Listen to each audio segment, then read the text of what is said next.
Imaginează-ți așa, ai puțin timp liber, te relaxezi și vrei să deschizi platforma asta blestemată ca să vezi și tu ce mai nou.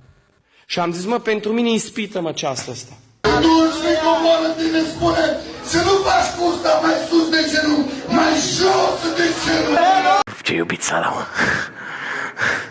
Să mă că aveți TikTok, mă. Bă, femeia trebuie să știe care stăpân. Și muzica aceea îți infectează mintea. Femeile care se vopsesc. Vă rog frumos, fetelor și surorilor. Vrei, nu vrei, așa scrie în Biblie. Mare greșeală.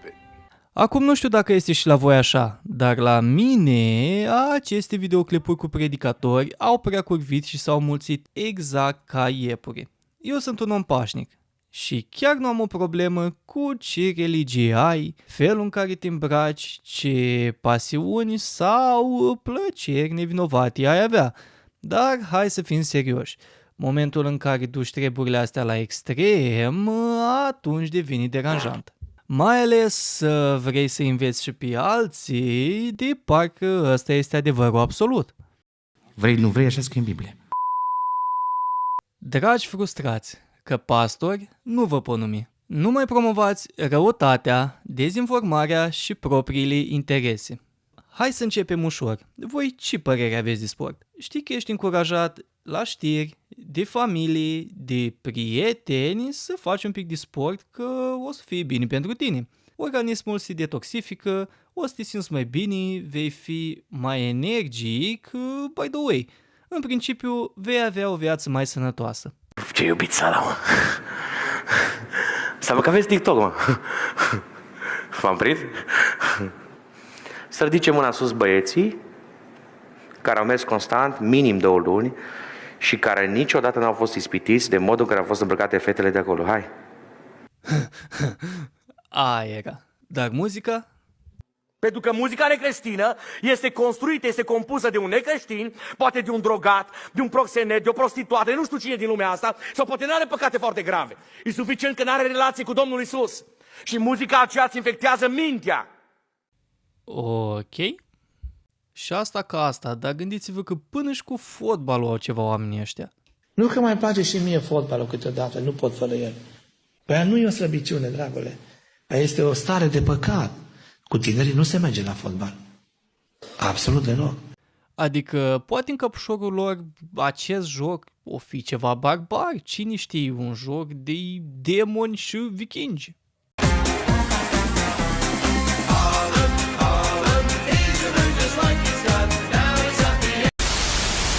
Și de bere fără alcool, hai să nu mai deschidem subiectul. Nu se poate ca în frigiderul tău să fie bere fără alcool și tu să crezi că ajungi în rai. Ascultați-mă ce vă spun în seara asta.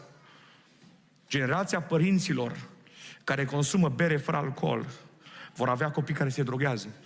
Ironia face că unele dintre aceste chestii nici măcar nu și le pot asuma. Da, nici consumul exagerat de mâncare nu-i recomandat biblic și Biblia este împotriva îmbuibării, dar nu înseamnă că dacă cineva arată într-un fel anume, înseamnă că neapărat se îmbuibă. Ba, da. Asta se numește incultură. Deci cine zice ești mai solid, mănânci mult, asta nu știe medicină, nu știe biologie, nu știe multe. Dar nu suntem acum la medicină, nici la biologie. Da? Pentru că eu cunosc, spre exemplu, fete care mănâncă foarte mult, nu zic că se îmbuibă, zic că mănâncă foarte mult și sunt foarte siluete. Și cunosc fete care mănâncă foarte puțin și nu sunt siluete. Deci acest rezultă nu-i valabil, nu-i compatibil cu realitatea. Nu pe bune, găsești nenumărate videoclipuri cu antrenori sau oameni din industrie care explică pe larg treaba asta. Când vine vorba de slăbire sau de îngrășare, totul se bazează pe un deficit sau pe un surplus caloric. Eu am fost dependent cât am fost nepocăit de ceasuri, atât de mult mi-au plăcut ceasurile. Și am zis, mă, m-am pocăit, n-am purtat ceasuri, dragii mei, n-am purtat ceas, dar n-am purtat ceasuri, cred că de 10 ani de zile. Și am zis, mă, pentru mine ispită-mă ceasul ăsta.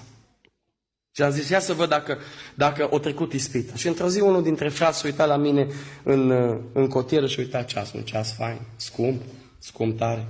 L-am luat, l-am pus pe mână, m-am uitat la el, asta mi-a plăcut, am condus, m-am uitat numai la ceas când conduceam. M-am oprit la semafoare, dragii mei, am pus cotul așa pe ușă Și am început să-mi fac așa prin păr. Știți ce mi-a zis Duhul Sfânt? Oare nu vrei să-i arăți ceasul ăla de lângă tine? Vă spun, nu a fost ceasul meu, că de era meu, îl puneam să o roată. L-am luat, am dat un pic mai tare, că l-am dat eu acolo în crotier, l-am mustră-te, Domnul, să te mustre. Și uite, ăsta pare cel mai ok dintre toți. Cel puțin părțile care mi-au părut mie de la el.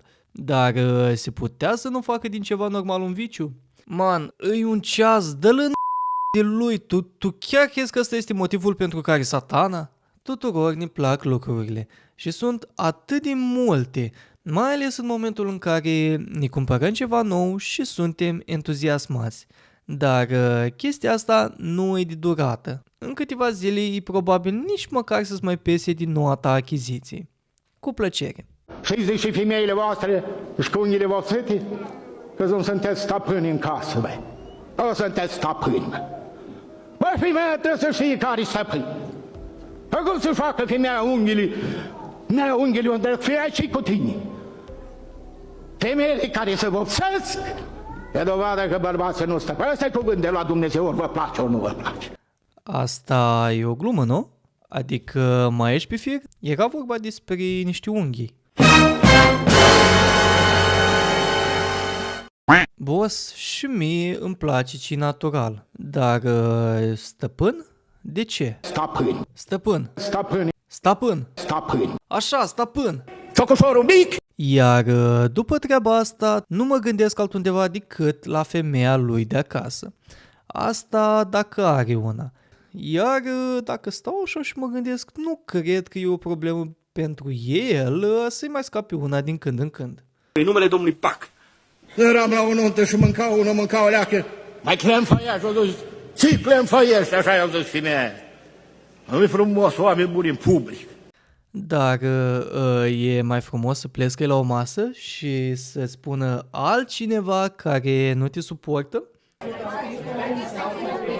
Domnul, mănâncă-mi mai frumos și nu mai plescăi. Dar în viziunea acestor oameni, dacă ești femeie, nasol. De ce ești femeie? Slavă numelui Tău! Când Duhul Sfânt coboară în tine, spune să nu ți bluza decoltată mai jos decât trebuie. Ia-mă aici bine! Mai are rost să spun ceva? Acum, lăsând Caterinca la o parte, hai să vedem de ce nu este ok felul în care se afișează acești oameni. Principala problemă ar fi că ei sunt reprezentanți și merg la adunări unde chiar îi ascultă cineva. Greu de crezut, dar cineva chiar este în sală. Iar dacă nu sunt niște oameni care au trăit sub o piatră, se vede. Se vede că inventează povești, exagerează, dezinformează, țipă și își urmăresc propriile interese. Ca idee, eu nu pot să ascult pe cineva care țipă la mine. Bă, deci îmi vine să... În numele Domnului Pac. Asta deja nu mai este învățătura corectă și propriile tale frustrări. Sau eventual ce crezi tu că este bine.